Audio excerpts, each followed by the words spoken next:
ठीक है, सब मिलकर जोर से कहेंगे हालेलुया हालेलुया हालेलुया। हालेलुया। आइए आज के ध्यान के लिए हम परमेश्वर के वचन की तरफ चलेंगे और मत्ती रचित सुसमाचार का 8वां अध्याय हम लोग निकालेंगे। ठीक है, मत्ती रचित सुसमाचार और उसका 8वां अध्याय और उसका 5 वचन से लेकर 13 वचन तक हम लोग पढ़ेंगे और इस वचन के ऊपर हम थोड़े समय के लिए ध्यान करेंगे, मनन करेंगे और समझेंगे कि ये वचन आज आपसे और मेरे से क्या बोलता है। ये वचन आज ऐसी कौन सी वो बातें हैं जो आज आपसे मुझे बताता है, ताकि हम लोग इस परमेश्वर के वचन को ग्रहण कर सके। हालेलुया। तो यहाँ पर ये जो वचन है इसको हम थोड़ा थोड़ा करके अलग अलग लोग पढ़ेंगे। ठीक है, कई बार हमें एक ही जन पढ़ते रहते हैं, तो एक एक करके इसको हम लोग पढ़ेंगे। और सबसे पहले हम इसका जो है 5 से लेकर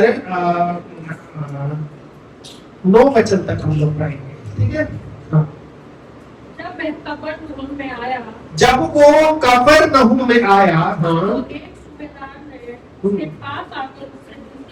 कि एक सूबेदार ने आकर उसके पास विनती की, हे प्रभु, हाँ, मेरा सेवक घर में लकवा रोग से बहुत टूटी पड़ा है। कि प्रभु मेरा सेवक घर में लकवा रोग से बहुत दुखी पड़ा है या पीड़ित है वो। हाँ, उसने उससे कहा, हाँ, मैं आकर उसे चंगा करूंगा। और यीशु ने कहा कोई बात नहीं भाई, मैं आऊंगा और उसे चंगा करूंगा। आगे सूबेदार ने उत्तर दिया, हे प्रभु, मैं इस मौके नहीं हाँ, कि तू मेरी छत तले आए, हाँ, कि प्रभु मैं इस योग्य नहीं कि तू मेरी छत के नीचे आए, परंतु केवल मुझसे कह दे, परंतु केवल मुंह से कह दे तो मेरा सेवक चंगा हो जाएगा। मेरा सेवक चंगा हो जाएगा, क्योंकि मैं भी पराधीन मनुष्य हूँ। क्योंकि मैं भी पराधीन मनुष्य हूँ, यानी कि दूसरों के हाथ के नीचे रहने वाला इंसान हूँ, और सिपाही मेरे अधीन है, और मेरे भी नीचे कुछ लोग हैं जिनके ऊपर मैं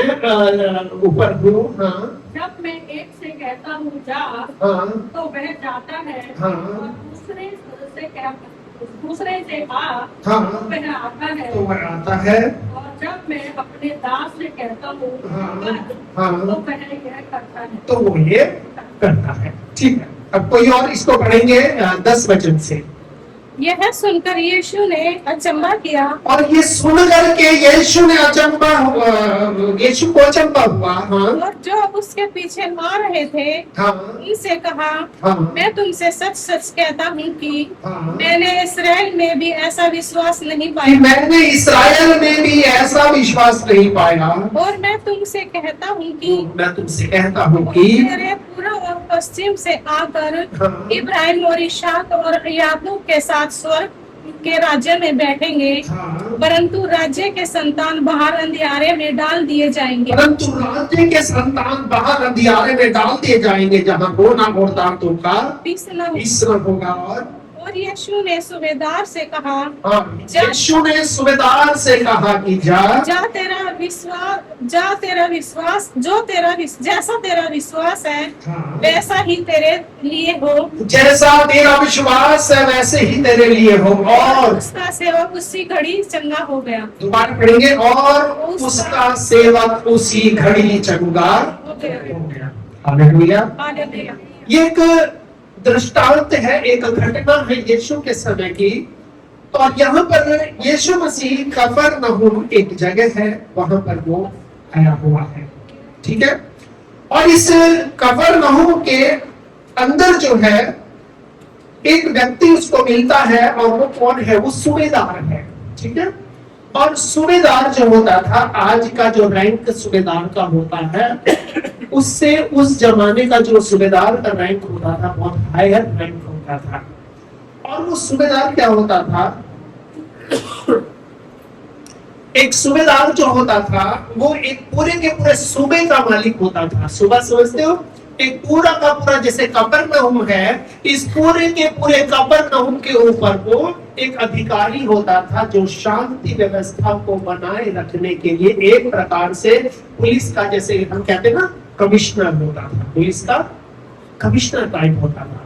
और ये जो सूबेदार होता था, इसके नीचे बहुत सारे कौन होते थे?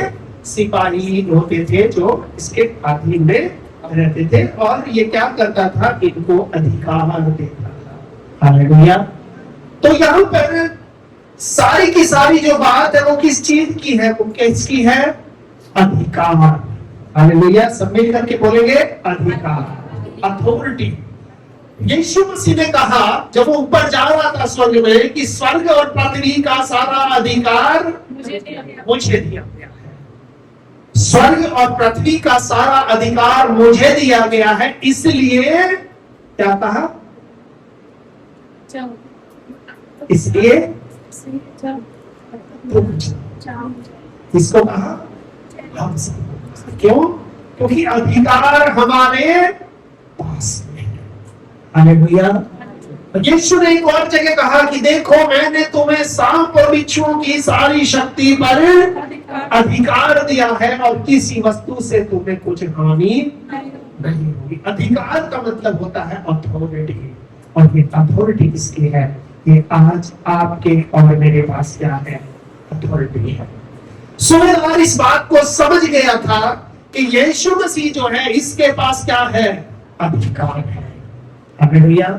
सूबेदार ये बात को समझ गया था, इसके पास अधिकार है, और उसको मालूम था कि अधिकार क्या होता है।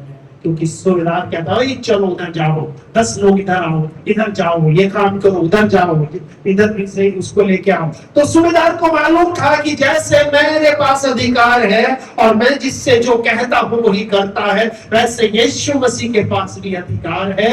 ये सिर्फ अगर कह देगा तो वैसा ही हो जाएगा। हालेलुया।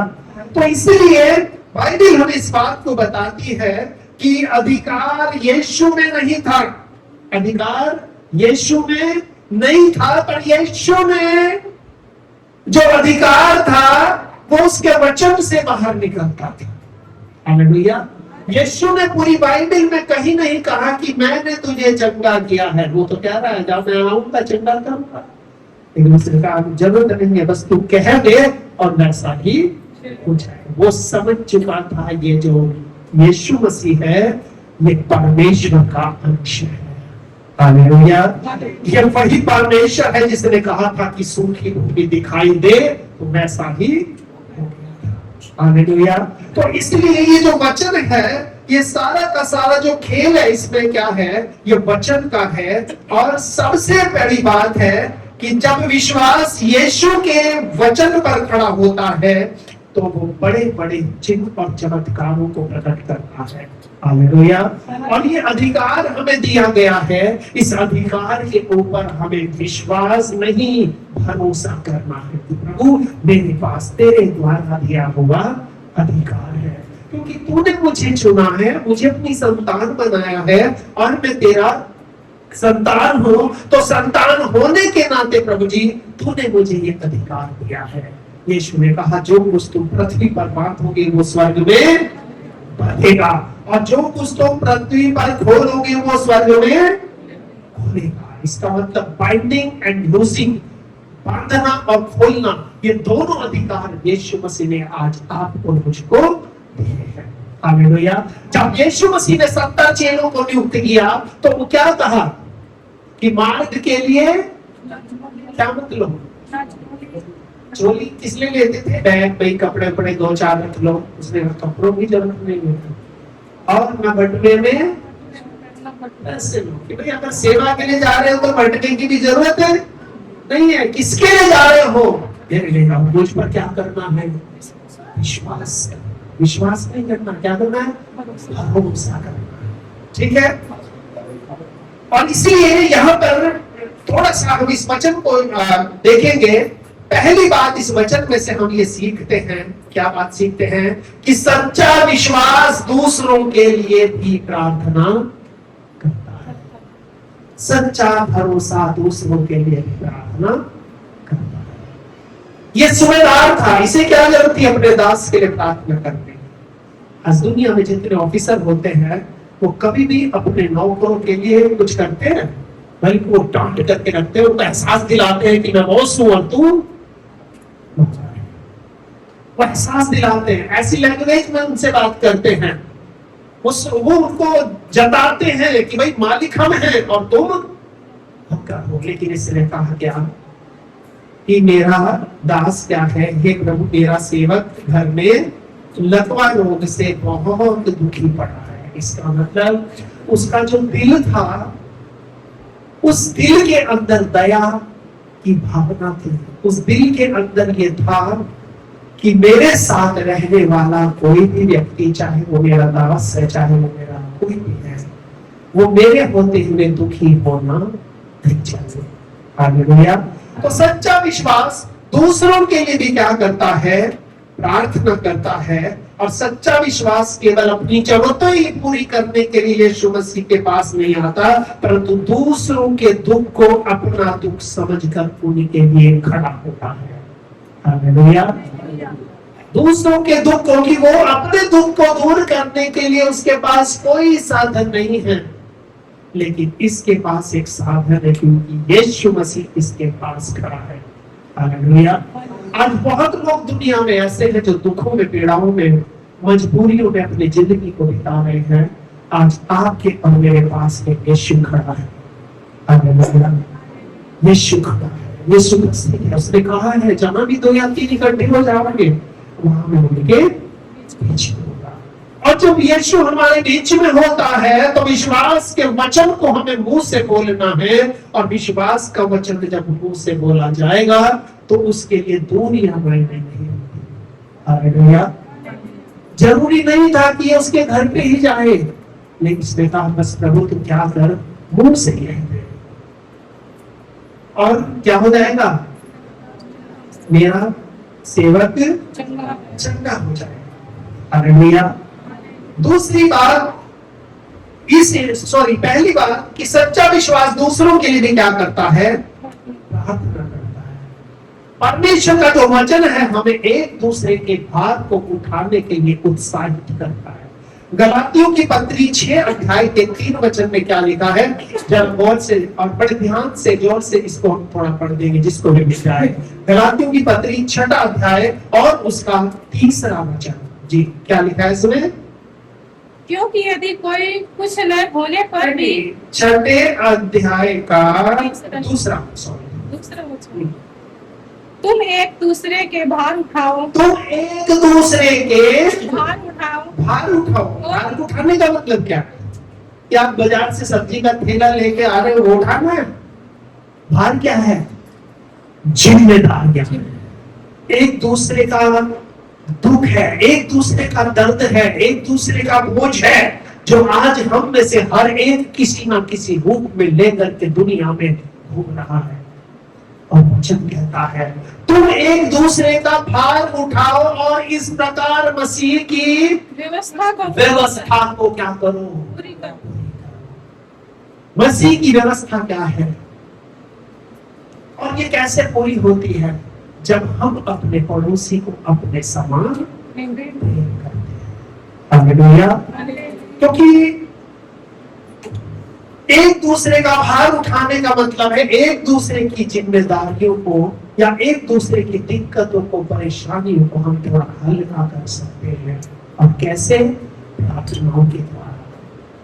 विश्वास के साथ जब हम प्रार्थना करेंगे तो परमेश्वर हमारी प्रार्थनाओं को सुनेगा। इसलिए पहली बात इस वचन में से हम सीखते हैं कि सच्चा विश्वास दूसरों के लिए भी क्या करता है, प्रार्थना। ये सूबेदार था, इसको कोई जरूरत नहीं थी, इसका सेवक जी है, हमारे इसको क्या मतलब था। आज दुनिया में जितने लोग हैं, बड़े बड़े ऑफिसर लोग हैं, उनको नहीं मालूम उनके नीचे लोग क्या कर रहे हैं, उनका जीवन कैसे चल रहा है, वो अपनी जिंदगी कैसे बिता रहे हैं। लेकिन ध्यान रखना, कुछ लोग हैं जिनके दिल को परमेश्वर आपके लिए प्रेम को डालता है, दया को डालता है, वो दिल से आपके लिए प्रार्थना करते हैं। हालेलुया। ये सूबेदार ने यीशु से कहा कि प्रभु मेरा सेवक बहुत दुखी है, लकवे से मार रहा है। लकवा समझती हो, पैरालाइज हो रखा है, उठ भी नहीं सकता, चल भी नहीं सकता। पैरालाइज में समझते हो आप, इंसान मोहताज हो जाता है, पूरी तरह दूसरे के ऊपर डिपेंड हो जाता है। और इसीलिए वो ये चाह रहा है कि प्रभु मेरा सेवक चंगा हो जाए। हालेलुया। बीमारी बहुत बड़ी है और लकवे की बीमारी ऐसी होती है कि इंसान उसके परिवार पर ही बोझ लगने लगता है। 2 दिन तक तो सब बढ़िया करते हैं, तीसरे दिन कहता है जब खाना देते हैं, मैं नहीं गया, तू लेके आ जा। जब पानी मांगा रहते हैं, नहीं मैं कल लिया था तो आज से लेते। लोग गिनते हैं, ऐसे आदमियों की रोटियां तक भी गिनी जाती है, मैंने सुना है अपनी कानों से।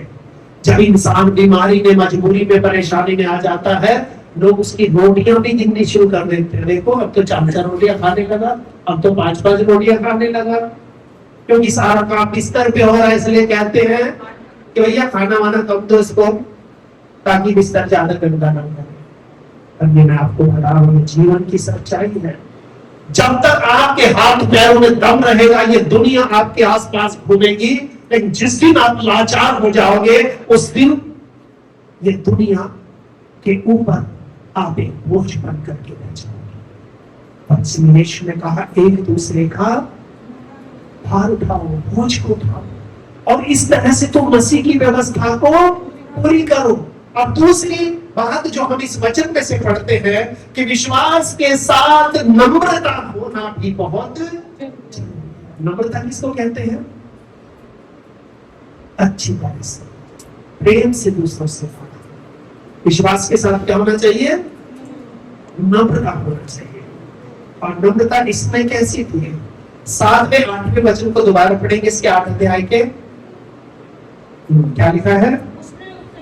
उसने उससे कहा, मैं आकर उसको चंगा करूंगा। हाँ, सूबेदार ने उत्तर दिया, हाँ, हे प्रभु, मैं इस योग्य नहीं हाँ, कि तू मेरी छत तले आए। हाँ, वो कहने लगा, ये सूबेदार था, ये सिपाही से पकड़ करके भी बुलवा सकता था। ध्यान रखना मेरी बात को, अधिकार था उसके हाथ में। ये रोम से भी बोल सकता था, नहीं भाई नहीं, सबसे पहले उसने यीशु ने क्या था, मैं आकर चंगा करूंगा। ये कहते नहीं मुझे नहीं पता, अभी चल चल मेरे साथ, है ना। सिपाहियों का ये सहारा ले सकता था, इसके पास अधिकार था, लेकिन इसने अपने अधिकार का मिसयूज नहीं किया। हालेलुया। आज दुनिया में किसी को अधिकार मिल जाए तो उसका यूज तो कम करता है, पर मिसयूज। और मिसयूज क्यों करता है? तो वो दूसरों को दिखाना चाहता है कि मैं तुम्हारा अधिकारी हूं। यीशु ने कहा, तुम में से जो सबसे बड़ा हो वो तुम सबका दास है। हालेलुया।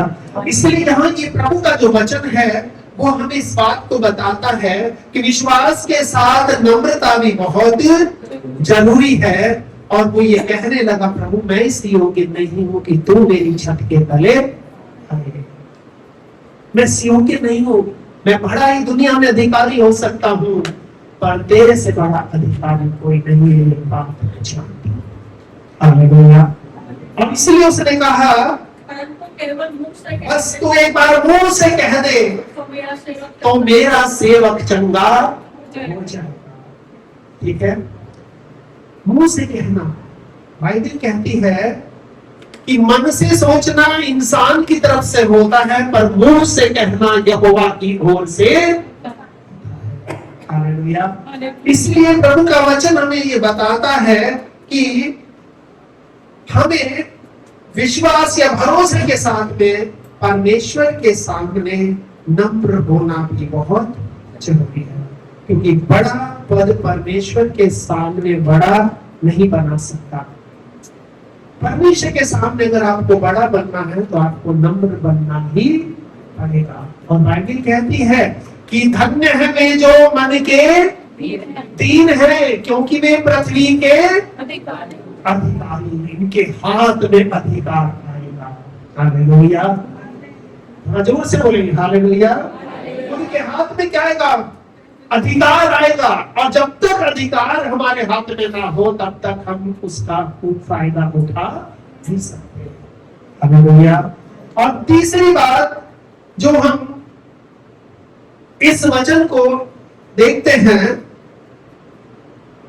वो ये है कि विश्वास परिस्थिति को नहीं, यीशु मसीह के अधिकार को देखता है।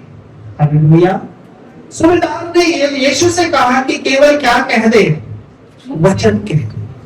बस मुंह से तो एक बात बोल दे, क्योंकि वो उसको मालूम था ये दुनिया की जो नीचे के सिपाही है, ये जो सेना है, ये मेरे हाथ में है, स्वर्ग की सेना ये जो सामने खड़ा है इसके हाथ में। हालेलुया। जो मैं कहता हूं ये लोग करते हैं, क्योंकि अगर ये कह देगा तो स्वर्ग एक्टिवेट हो जाएगा और जितनी स्वर्ग की सेना इसके अधिकार में है वो सब काम क्या कर देंगे, शुरू कर देंगे। हालेलुया। और इसीलिए यहाँ पर यह वचन में लिखा है, सूबेदार ने कहा कि वचन कह दे। क्यों? क्योंकि वो खुद एक अधिकारी था, वो जानता था कि अधिकार से दिया हुआ आदेश दूर रह करके भी प्रभाव को डालता है। हालेलुया। अधिकार जो है दूर से अधिकारी के द्वारा दिया हुआ आदेश भी अधिकार को डालता है। अगर यूपी में बैठे सीएम का कोई आदेश आएगा कि भाई बारिश के कारण से 4 दिन की छुट्टी है, और लेटर अगर चाहे वो आगरा हो चाहे वो यूपी का कोई भी एरिया हो, वहां पर वो जाएगा तो सारे के सारे स्कूल क्या हो जाएंगे, बंद हो जाएंगे। कि अधिकार का जो आदेश होता है उसको पालन करना ही होता है। हालेलुया। जिस तरह से उस सूबेदार को मालूम था कि मेरे नीचे जैसे लोग हैं, मेरे नीचे जैसे सेना है, या मेरे नीचे जैसे सिपाही हैं, इसी तरह से ये परमेश्वर का पुत्र है, इसके नीचे भी इसके साथ में भी स्वर्ग के दूत हैं। हालेलुया। जैसे मैं लोगों को हुक्म देता हूं वैसा ही करते हैं। अगर ये भी हुक्म देगा, ये चंगा करने वाली सामत को हुक्म देगा, तो उसी वक्त मेरा सेवक चंगा हो जाएगा। हालेलुया। ये क्या बात थी? ये बात वो थी कि इसको मालूम था कि विश्वास मेरी हालात पर निर्भर नहीं करता। उसको लकवा मारा है, मुझे मतलब नहीं है। वो चारपाई से उठ नहीं सकता, उससे मुझे मतलब नहीं है। लेकिन मुझे मतलब है कि यीशु अगर एक वचन कह देगा, उसी वक्त उसके हाथ जाएंगे। हालेलुया। ध्यान रखना, सच्चा विश्वास परिस्थिति पर नहीं, यीशु के अधिकार को देखता है। हालेलुया। वो समझ गया था यीशु का अधिकार इस बीमारी से। हालेलुया। और सबसे बड़ी बात यह है कि विश्वास ये नहीं पूछता कि यीशु यहां मौजूद है या नहीं। विश्वास जानता है कि यीशु का वचन जहां पहुंचता है वहां उसकी सामर्थ पहुंच जाती है। हालेलुया। यीशु का वचन जहां पहुंचता है वहां उसकी सामर्थ पहुंच जाती है। और जहां उसका वचन पहुंचता है वहां यीशु खुद पहुंच जाता है। क्योंकि बाइबल कहती है आदि में वचन था, वचन परमेश्वर के साथ था और वचन ही परमेश्वर था। और ये वचन ही देहधारी हुआ। जब वक्त पड़ता है, जरूरत पड़ती है, ये वचन देह का रूप धारण करके देहों के अंदर जाकर के काम करता है। क्योंकि इसका वचन कहता है कि कलीसिया जो है वो मसीह की देह है और यीशु मसीह हमारा दुल्हा है। हालेलुया। और दुल्हे को दुल्हन की देह पर पूरा अधिकार होता है। उसी तरह से परमेश्वर को भी, यीशु को भी आज आपके मेरे शरीर के ऊपर पूरा अधिकार है। उस अधिकार को हमें उसको देना है। हम गाना गाते हैं ना कि तन मन धन सब देगा तुझे, मुझसे वहां यीशु नहीं सच। हालेलुया। इसलिए यहां पर यीशु मसीह ने क्या किया, उसके परिस्थिति को नहीं देखा, लेकिन उसने देखा कि हाँ ये सच में मुझ पर विश्वास करना है। ये इसलिए विश्वास नहीं करता कि पकड़ के मुझे घर ले जाए। और वो कह रहा है मैंने इस्राएल के अंदर भी ऐसा विश्वास कभी नहीं। क्यों? क्योंकि इसने मेरे वचनों पर विश्वास किया है। जो मैं कह रहा हूं उस पर विश्वास किया है। इसलिए हम लोग जब प्रभु के वचन को सुनते हैं, ध्यान रखना, हम परमेश्वर के वचन को सुनते हैं, इसको अपनाते हैं अपने हृदय में, इसके बीज को जब हम बोते हैं, ये फिर कई गुना फल लेकर के आता है। हालेलुया। और इसलिए भजन संहिता 107 को निकाले, उसका 20 वचन कोई पढ़ देगा जिसको भी मिल जाए। भजन संहिता उसका 107 और उसका 20 वचन जिसे भी मिल जाए, थोड़ा सा इसको पढ़ देगा। अपने वचन को भेजकर चंगा करता है। एक मिनट, क्या लिखा है? अपने वचन को भेजकर चंगा करता है। वह अपने वचन के द्वारा हाँ, उनको चंगा करता है वह अपने वचन के द्वारा उनको चंगा कर चंगा करता है और और जिस गड्ढे में वे पड़े हैं जिस गड्ढे में वे पड़े हैं उससे निकालता है। उससे वो निकाल देता है।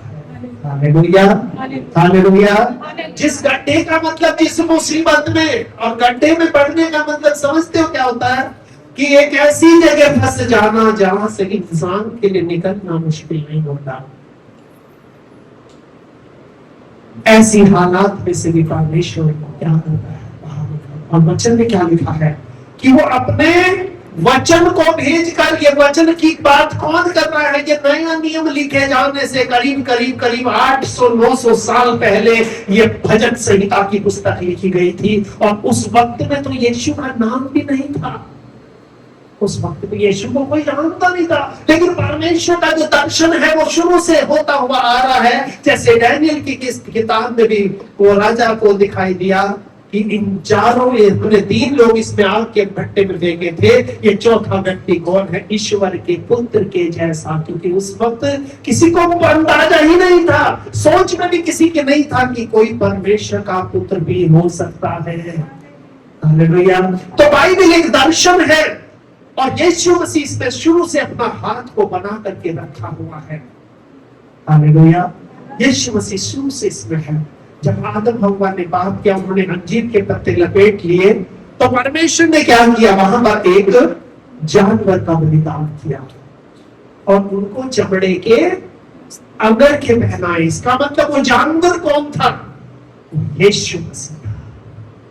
वो वध किया हुआ मेमना कौन था? यीशु मसीह। शुरुआत से यीशु मसीह बाइबल में नजर आता है, पर लोग उसको पहचान नहीं पाते। वचन कहता है उसने अपने वचन को भेजकर उनको चंगा किया और जिस गड्ढे में वे पड़े हैं उसमें से उनको। हालेलुया। इसका मतलब यीशु मसीह वचन है। सूबेदार ने कहा क्या कहा?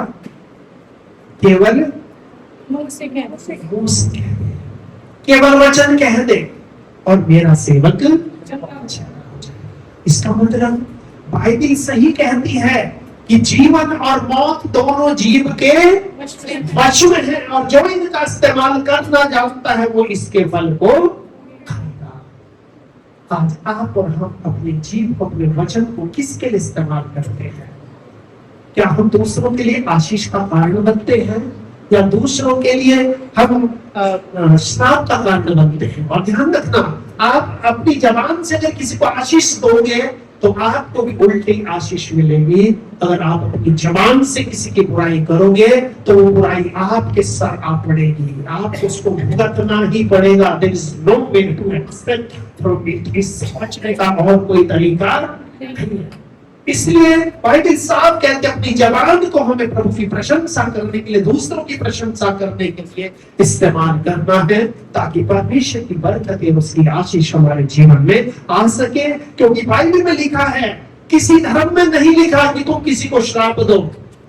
किसी धर्म में लिखा, सब धर्म कहते हैं दोस्तों तुम्हारे लिए बुरा करे उसके लिए श्राप दो, जो तुम्हारे लिए लड़े उसके लिए राक्षस बन जाओ, तलवार निकाल दो। लेकिन बाइबल एक ऐसा धर्म है जो कहता है अगर तेरे कोई दाहिने गाल पे हाथ मारे तो उसके लिए बाएं गाल भी कर दो। अपने सताने वालों के लिए क्या करो? प्रार्थना करो। अपने आपको जो श्राप दे उसके लिए क्या दो? आशीष दो। ठीक है भाई, जो तेरे अंदर था वो तूने दिया, जो मेरे अंदर था मैं तुझे दिया। हालेलुया। और इसलिए ध्यान रखना, मुंह से निकला हुआ कोई भी कड़वा वचन बेकार नहीं जाएगा। ये लौट करके आपकी जिंदगी में वापस आएगा और आपको उसको भुगतना ही पड़ेगा, चाहे अपने जीवन में, चाहे अपने परिवार के जीवन में, चाहे अपने बच्चों के जीवन में। आपको इसको उठाना ही पड़ेगा।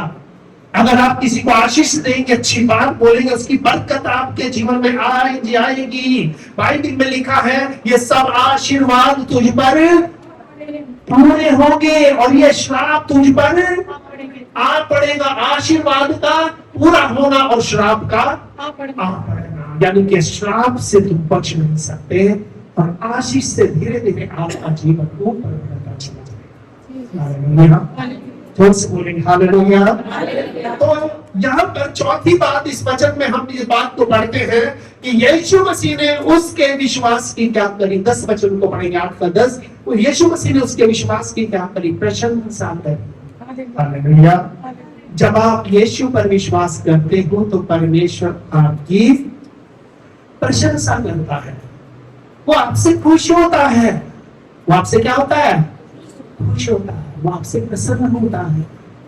यीशु ने क्या कहा 10 वचन में, यह सुनकर यीशु की अचंभा हुआ। हाँ, यीशु को क्या हुआ, अचंभा हुआ कि बताओ ये व्यक्ति जो कि यहूदी भी नहीं है, ये व्यक्ति है जो कि मसीह भी नहीं है, जो मतलब के गैर कौम का व्यक्ति, अन्य जाति से आया हुआ इंसान है, वो भी गैर यहूदी था।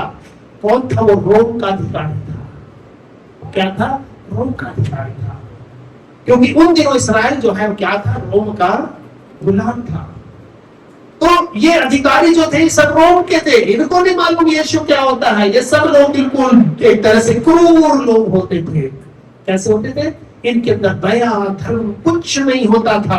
ये मार काट में बहुत तेज होते थे और बिल्कुल किसी की भी कोई शर्म दया लिहाज करुणा इनके अंदर कुछ नहीं पाई जाती थी। और यीशु ने क्या कहा, और जो उसके पीछे आ रहे थे उनसे कहा, हाँ, मैं तुमसे सच कहता हूँ। मैं जो उसके किससे कहा, जो उसके पीछे आ रहे। पीछे आ रहे थे। पीछे कौन आ रहे थे, भीड़ आ रही थी। उसके पीछे कौन थी, भीड़। लोगों को बताया कि मैंने पूरे इस्राएल के अंदर ऐसा विश्वास नहीं। इस व्यक्ति ने विश्वास किया। ये कौन है, ये यीशु को नहीं जानता, ये परमेश्वर को नहीं जानता, इसने बस सुना है, इसने बस वचन को सुना है। इसके अंदर एक आशा जगी है, हिम्मत जगी है कि काश मेरा सेवक भी चंगा हो जाए। हालेलुया। जब आप विश्वास से वचन को सुनते हैं तो वचन के सुनने से क्या होता है, रोमियो के 10 के 17 में लिखा है कि विश्वास सुनने से और सुनना मसीह के वचन से होता है। आपके अंदर विश्वास है, आपका मन करता है मैं भी अपनी इस बात के लिए प्रभु से विश्वास करके प्रार्थना करूंगा या करूंगी, मैं भी अपने इस काम के लिए प्रभु के सामने ठहरूंगा या ठहरूंगी। और परमेश्वर हमारी प्रार्थना को सुनता है, वो हमारे लिए गवाही को तैयार करता है। और वो यीशु उसकी गवाही किसने दी, यीशु ने खुद खड़े होकर भीड़ को उसकी गवाही दी कि मैंने इस्राएल के अंदर ऐसा विश्वास नहीं पाया। Hallelujah, hallelujah. और इसलिए ये व्यक्ति जो है, और मैं तुमसे कहता हूँ, पूरब और पश्चिम से बहुत से लोग आकर अब्राहम और इसहाक और याकूब के साथ स्वर्ग के राज्य में बैठेंगे। पूरब और पश्चिम से, यानी कि भाई तुम जो लोग प्रभु को जानते हो, जहां पर यीशु पैदा हुआ, तुमने जब यीशु को जान लिया है, तुम यीशु पर विश्वास नहीं करते, लेकिन अब समय आएगा पूरब और पश्चिम से मैं लोगों को इकट्ठा करूंगा और वो आकर के कहां बैठेंगे, अब्राहम और इसहाक के साथ बैठेंगे। क्योंकि बाइबल में लिखा है कि वो अपने अपनों के बीच में आया पर उसके अपनों ने उसको ग्रहण नहीं किया, परंतु जितनों ने उसको ग्रहण किया उसने उन सबों को परमेश्वर की संतान होने का अधिकार दिया, उन सबों को, अर्थात जो उसके नाम पर विश्वास करते हैं। हालेलुया। तो इस सूबेदार ने क्या किया, यीशु के नाम पर विश्वास किया। हालेलुया। पांचवी बात हम इस वचन में से पढ़ते हैं, सीखते हैं कि यीशु का वचन कितनी भी दूरी हो उसको पार करके अपना काम करके आता है। हालेलुया। यीशु का वचन चाहे दूरियां कितनी हो उतनी दूरी तक भी जो है अपने काम को करके वापस आता है। हालेलुया। क्योंकि परमेश्वर का वचन बहुत सामर्थी वचन, परमेश्वर का वचन बहुत जीवित और पवित्र परमेश्वर का वचन है। आप यहां से दुआ करोगे और बड़ी दूर दूर तक लोगों के जीवन में काम होगा और लोग इस बात की गवाही देंगे। हालेलुया। और इसलिए ये वचन हमें बताता है कि 13 वचन को पढ़ेंगे, क्या लिखा है। अब यीशु के विदार से कहा, हाँ क्या जैसा तेरा विश्वास है हम्म, वैसा ही तेरे लिए हो। हाँ जैसा तेरा विश्वास है वैसा ही तेरे लिए हो। और आगे क्या लिखा है लाइन में, और इसका सेवक उसी घड़ी और उसका सेवक उसी घड़ी। हालेलुया, सब बोले मेरे घर उसी घड़ी चंगा हो गया। हालेलुया, क्योंकि यीशु के वचन के अंदर सामर्थ्य थी और वो ये कह रहा था प्रभु बस तुम वचन को बोलते। आज आपको मुझको परमेश्वर के सामने ठहरना है, अपने को शुद्ध करके पवित्र करके अपने गुनाहों को मानकर, क्योंकि बाइबल कहती है सबने पाप किया है और सब लोग परमेश्वर की महिमा से रहित हैं। जब हम अपने आप को शुद्ध करके पवित्र करके उसके चरणों में बैठते हैं, अपने गुनाहों को मानकर, वो हमें सारे गुनाहों से माफ कर देता है और अपने राज्य की संतान हमें बना लेता है। और उस वक्त में, उस परिस्थिति में हम अपने मुंह से जो भी कह देते हैं हमारे साथ वैसा ही हो जाता है। हालेलुया, इसलिए प्रभु का जो वचन है, कई चीजें हैं जो आज हमें बताता है। पहली बात हमने इस वचन में से सीखी है कि सच्चा विश्वास दूसरों के लिए भी प्रार्थना करता है, चाहे वो व्यक्ति आपसे होने में छोटा है या बड़ा है, चाहे वो अमीर है या गरीब है। बस आपको ये देखना है कि आज वो जरूरतमंद है। हालेलुया, इसका सेवक क्या था? जरूरतमंद था और उसका सहारा कोई नहीं था। उसके बोझ को किसने उठाया? सूबेदार। और किसके पास ले गया? यीशु के पास। इसलिए तो यीशु ने कहा है साबोस से थके हुए लोगों मेरे पास आओ, मैं तुम्हें आज हर एक परिस्थिति के लिए हमें और आपको परमेश्वर के पास आना है। उसके विश्वास की जो चीजें थी वो ये है, सबसे पहले सुनना है। उसने क्या किया? सुना। सुनने से क्या हुआ? उसके अंदर विश्वास आया कि हो सकता है भाई मैं भी सेवक के लिए क्या करता हूँ? विनती करता हूँ, शायद मेरा सेवक भी ठीक हो जाए। पहली बात सुनना, दूसरा बात यीशु के पास आना, और तीसरी बात विनती करना, और चौथी बात भरोसा करना, और पांचवी बात है विश्वास के वचन पर विश्वास करना। हालेलुया, विश्वास के वचन पर विश्वास करना। और अगर हम ऐसा करेंगे तो ये सारी की सारी चीजें आपके और मेरे जीवन में परमेश्वर पूरी करेगा। हालेलुया, आज हो सकता है कोई चीज है जो आपको दिखाई नहीं दे रही है, क्योंकि बाइबल कहती है कि विश्वास क्या है?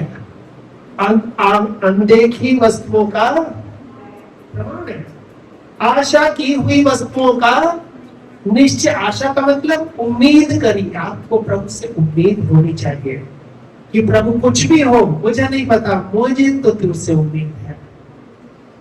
और आशा की उम्मीद का क्या है? निश्चय। निश्चय का मतलब मन में ठान लेना, प्रभु ये उम्मीद तो तुझे पूरी करनी ही पड़ेगी।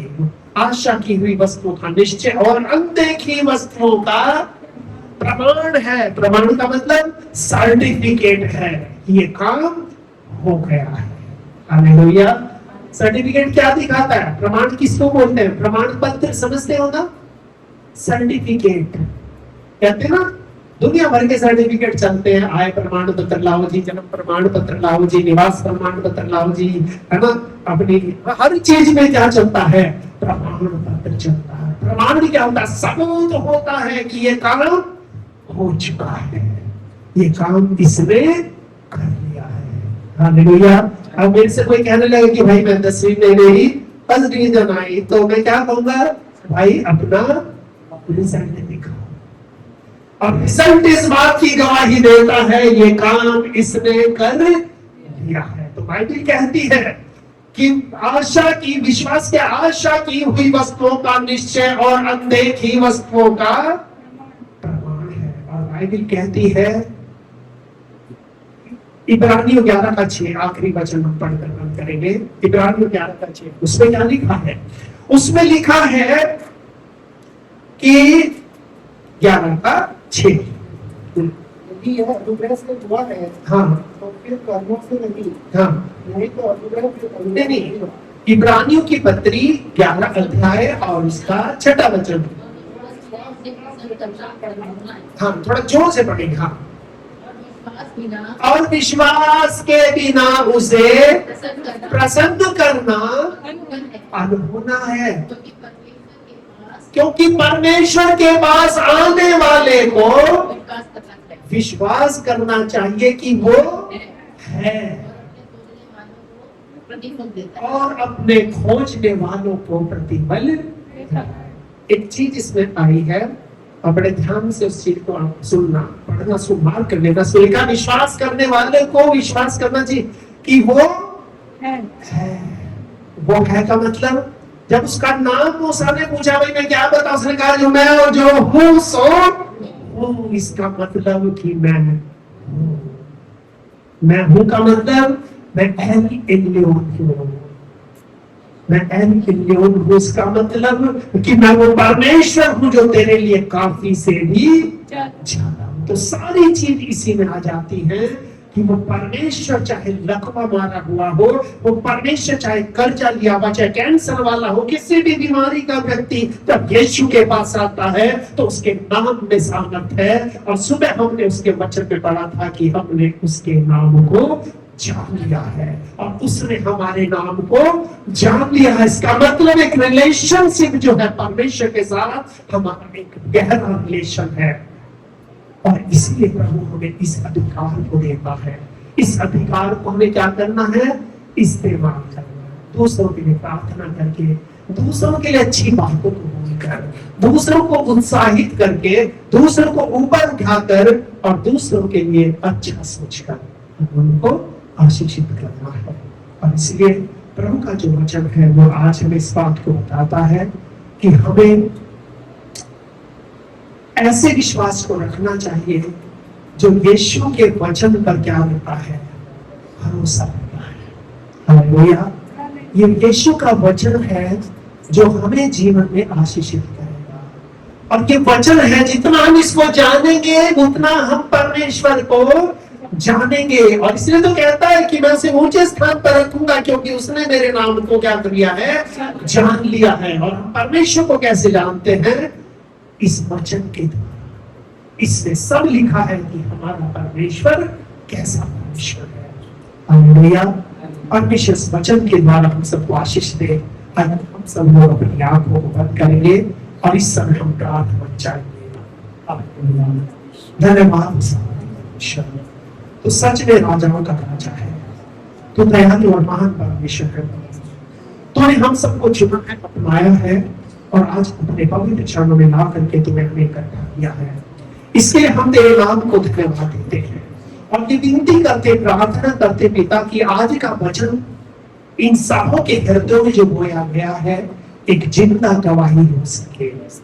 ये इस वचन के महत्व को समझ सके, क्योंकि इस वचन के अंदर ताकत होती है। ये मार भी सकता है, ये जिंदा भी कर सकता है, ये बिखेर भी सकता है, ये इकट्ठा भी कर सकता है, ये उठा भी सकता है, ये गिरा भी सकता है, ये खो भी सकता है, ये पा भी सकता है।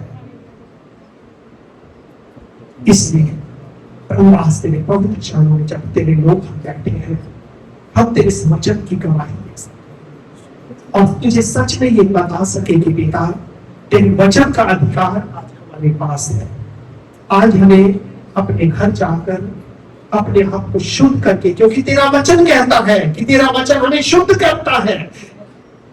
यूहन्ना की पत्री में लिखा है कि हम तेरे वचन के द्वारा शुद्ध होते हैं। अपने को शुद्ध करके, पवित्र करके तेरे चरणों में जब हम बैठे, विश्वास के साथ हम वचन को बोले कि प्रभु मेरे इस भाई को चंगा कर, मेरी इस बहन को चंगा कर, मेरे परिवार में इस कार्य को पूरा कर, मेरे लोगों को आशीषित कर। जो भी हम बोलेंगे वैसा होगा, क्यों?